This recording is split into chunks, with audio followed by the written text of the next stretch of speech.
6:50, 0 right now at the airport. You're watching Breakfast Television on City. Thanks for joining us on this morning. Happy Monday. We're talking Flames hockey right now. Sportsnet's Eric Francis joining us now to chat about this after falling out of the playoff race briefly. The Flames are back in a postseason picture now, clinging onto that final spot, number 3 in the Pacific. What do you think, Eric? Are they kind of playing up right now? Are they playing down right now? No, they're playing as well as they need to play to stay in that race. And I don't, again, the entire season is so improbable, which is part of what makes it just so exciting for people in the city, because it's 2 or 3 years ahead of where we thought we'd be. So the race now, I mean, every game is a must-win. We've all heard that a million times. But I think one of the things that a lot of people aren't really thinking about or talking about is the fact that of all the teams that are still in the race, and several of them are, I wouldn't include Dallas in that. They're just a little too far behind. But they're playing really good hockey right now and could knock off the Flames today. But the Edmonton Oilers are a team that nobody's talking about in this race because they're obviously not in the race. But they're going to figure very prominently in who gets into the playoffs. They play the Calgary Flames once. That's next Saturday night. They play the LA Kings twice. And they play the Vancouver Canucks once. And those are all teams that are fighting for one of those last spots. So the Oilers are playing good hockey right now. They've won 4 of their last 6 games, and one of those was a tie as well. So I don't want people to just forget about the Oilers and think those are the free spots on the bingo card. They're playing as good as anybody right now. Yeah.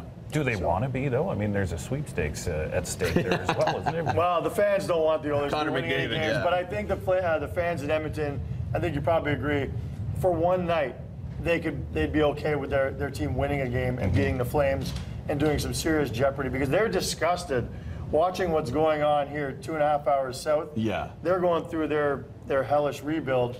And in Calgary, it's like, well, what do you mean rebuild? You just spend 1 year waiting in the weeds. Year 2, you compete for a playoff spot. It's easy. So people in Edmonton would love to see them knock the Flames off. Eric, we keep hearing as long as we win more than we lose down the home stretch, we should be okay. Is that necessarily the case? The closer I look at these playoff tickers, I think it might take a little more than that. I think it might take a little more than that. The conventional wisdom was that 96 points would get you in the playoffs, and that's obviously going to be blown away because these teams are all chugging for higher point totals than that for sure. So the Calgary Flames, they have to win. If they win 4 of their last 6 games, I think that should be enough. I think so. And the most important game, of course, being their final home game of the season, which is against the LA Kings. Yeah. Because really, I still think this is all going to boil down to them against the LA Kings. And that's daunting, because the LA Kings have won 2 of the last 3 Stanley Cups. Well, look what they did to San Jose last year. They came back down 3-0. The incredible things that they've been able to do in the last 3 years when their backs are against the wall is that's one thing you can't count them out for. Now, they lost a crucial game on the weekend, so they are human after all. But, they play again tonight against Chicago. Yeah. LA's schedule is very tough.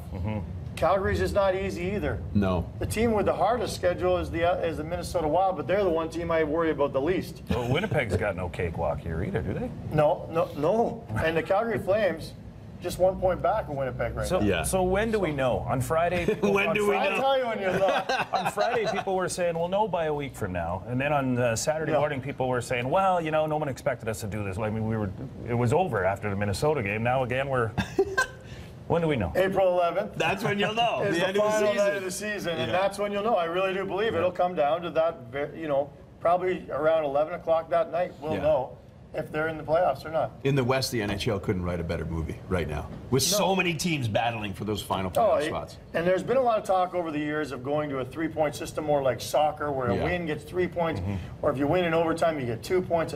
Let me promise you one thing. The NHL is never going to change the way that they award points for wins, ties, and losses. Because this is exactly what the NHL wants. This is what they want, In cities, even like Dallas right now, where I still think they're on the outside looking in, they're still selling tickets like crazy because people still think they have a chance. Yeah. Even in Colorado, up until about a couple days ago, they still had a chance. So you want as many teams as possible playing meaningful games for as long as possible. This system's not changing. It's not good for the ticker, but it's good for but it's good for the tickets. Sales. Yeah, that's exactly right. Exactly. All right, good stuff. Thank you, Eric. Thank you. Sportsnet's Eric Francis, also co-host of the morning show on Jack FM. Thank you for coming in. Always good to pick your brain, my friend. It's not a big brain, but what I can offer, I'm happy to do so. There